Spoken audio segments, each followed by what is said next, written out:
A Beautiful Noise, the Neil Diamond musical, is a smash hit on Broadway. Robin Hurder electrifies the stage as Diamond's second wife. We're so thrilled to have her with us today. Robin, thanks for being here. Thank you for having me.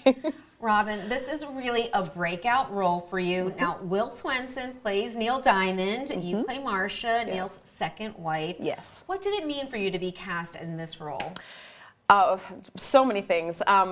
First of all, I'm just honored and so fortunate to be able to contribute to telling this amazing musician's story. Also, I have been working my whole career to try to break out of the normal dancing roles that I've performed on Broadway.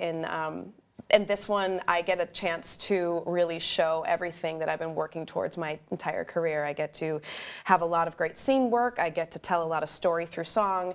And of course, they've thrown in some dancing just to be like, there she is.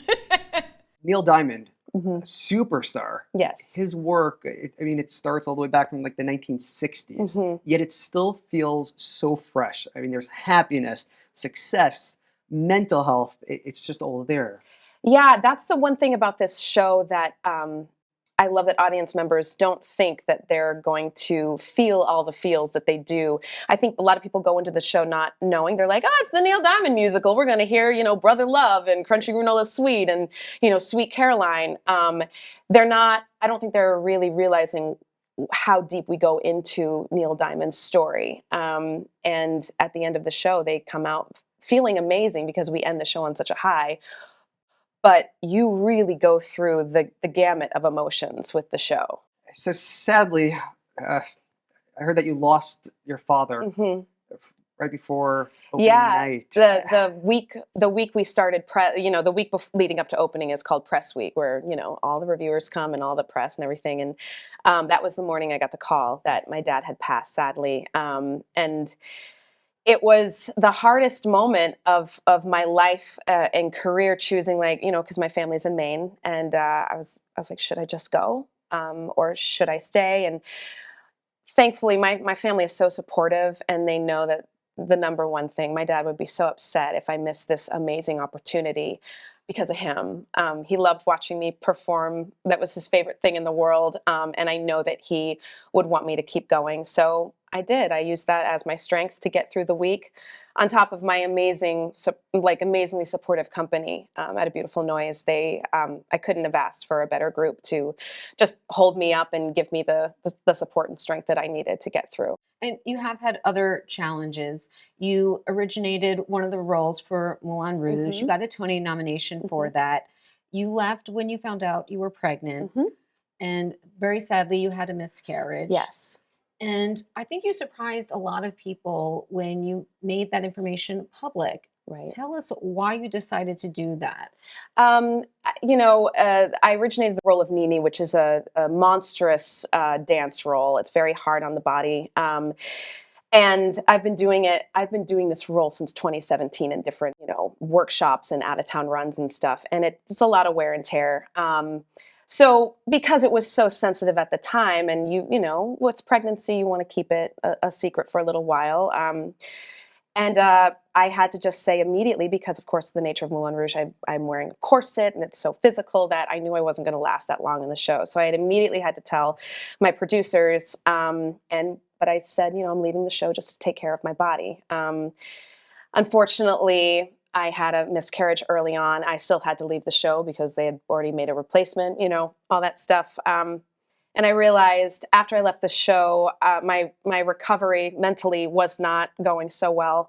And I realized, because I am so open and honest and authentic and transparent with social media and anyone that comes in contact with me, I knew I wasn't being true to myself. And I also was so upset that I felt like I had to be silent about this situation, as it is so common. It's so very common. So I discussed it with my husband. I said, I think I really want to open up a dialogue. And I did on social media, and it was the best thing I could have done for myself. And I think for other people, I think I have I helped people in a small way. The amount of messages, I'm talking like thousands of messages that came into my inbox being like, thank you so much. I've been so scared to talk about this with my mom or my partner or, my best friend. And the fact that you were so raw coming out and saying this, that gave me the strength and confidence to talk about it. And if I can help anybody, that to me is success more than a Broadway show or a Tony Award or anything. It's helping other people, honestly, is so important for people my to goal. know they're not alone. Exactly. You weren't sure you would come right back to Broadway, but you did. I certainly did. For this show. When I hear you talk about A Beautiful Noise, I can't help but notice you use the word joy a lot. I do. I've seen the show, so I think I know why, but tell us why you throw around joy so often. See, even when I hear Beautiful Noise, my dimples come out and I start smiling where my face hurts. It has so much to do with, I think we're telling a beautiful story. The music, obviously, is, you can't help but love it and boogie to it a bit. But it's really the company, and I'm not just talking the cast. I'm talking stage management, general management, company management, press team. Everybody, something magical has happened where they've brought this group of people into this situation, this production, that's made it an amazing place to work. So every day I go to work and I'm just like, yay, I get to see all the people that I love every single day. And also, the end of the show is unlike anything I've experienced in my career on Broadway.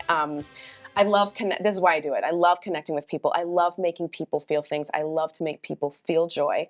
And every single show, 8 times a week, I get to look out in the audience, all the lights come up, and I see everybody with their arms around each other, everyone holding hands, swaying back and forth, their mouths open wide, screaming. I'm like, how we just have this like circle of energy, like bouncing back and forth between us, the cast and the audience. It's like, I'm just so fortunate that I get to feel that every single night. I mean, that's therapy, that's medicine, it's joy. It's just, and if you don't feel that when you leave the theater from this show, then like, I don't know if you have a soul.